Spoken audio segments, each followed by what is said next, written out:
What's up, everyone? It's Alex. You know what? Let's back that up for a minute.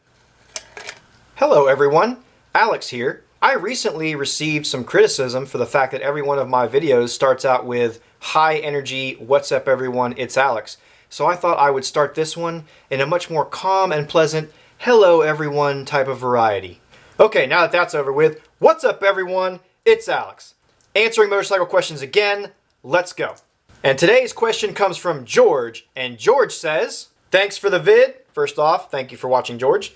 Any reason the Yamaha TW was not mentioned? Thanks. And George is talking about a video that I did for beginner dual sport motorcycles. So, here we go. Why did I not mention the Yamaha TW200, and why do I usually not recommend that for a beginner dual sport or a small dual sport in general? So Yamaha TW200 is a 200-ish cc air-cooled dual sport motorcycle. It's made for a very long time. It has the distinction these days, what most people recognize it by, is the fact that it has big fat balloon style beach tires on it, I call them. They're big fat knobby tires, very, very old school dual sport kind of a thing. Almost nobody does tires like that anymore. They all do your tall, skinny variety of off-road tires. The Yamaha TW200, for whatever reason, well, I know what reason. It's because they haven't redesigned it in forever. But the Yamaha TW200 still has big, fat, beach balloon off-road tires on it. And that's what most people will recognize it by, what it's known for. Here's why I usually don't put that one on a list of recommendations for a dual sport for beginners these days. One, it tends to be just as much money as almost everything else that I mentioned in the 250 to 400cc range. So it doesn't usually tend to be any cheaper. If you could find one cheaper used, then yeah, it can be a really great option, but it doesn't usually tend to be any cheaper. Two, it has a very small gas tank on it. The fuel tank is not very big.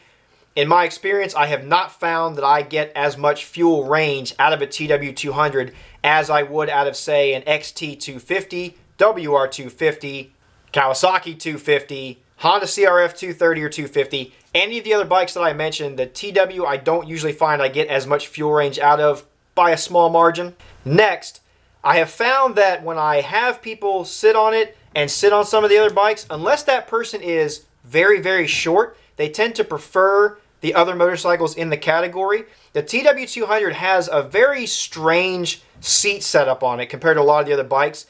It has more of an old school, wider seat, which to some people is more comfortable, but some people find that kind of off-putting for some reason.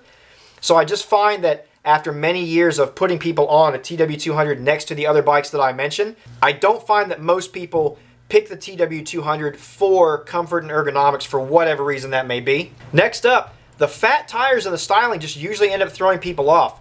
The way the styling is on it with the kind of older dual sport kind of vibe, you would think that would be really cool. And other bikes that have kept an older vibe have been more successful. For whatever reason, whenever I've shown someone a TW200 next to XT250, WR, CRF, the list goes on, they feel much more, they seem to like much more of that more modern dirt bike look as opposed to the TW200, which has kind of the more old school enduro dual purpose kind of a thing to it. It's really hard to explain, but styling wise, a lot of people, if I show them four bikes next to each other and one of them is a TW, almost nobody ever ends up picking it. Beauty is in the eye of the beholder, but I have found in my experience most people don't pick it style wise either. And last but certainly not least, the TW200 compared to the other bikes that I mentioned in the performance category just seems to be even more underpowered, anemic, and sluggish than these other bikes. You put a TW200 up next to something with taller, skinnier tires on it with an extra 50 cc's,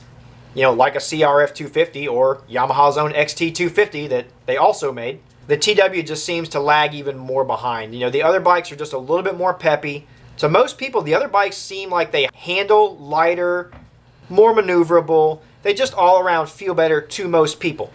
So the TW underperforming next to the other bikes, or seeming to underperform next to the other bikes, is another reason I usually don't recommend it. Here's who I do recommend a TW200 for. I have had very good success with people that want a beginning dual sport but are on the shorter side. A lot of shorter people end up liking the TW200 better than some of the other bikes because it does have a shorter, lower seat height.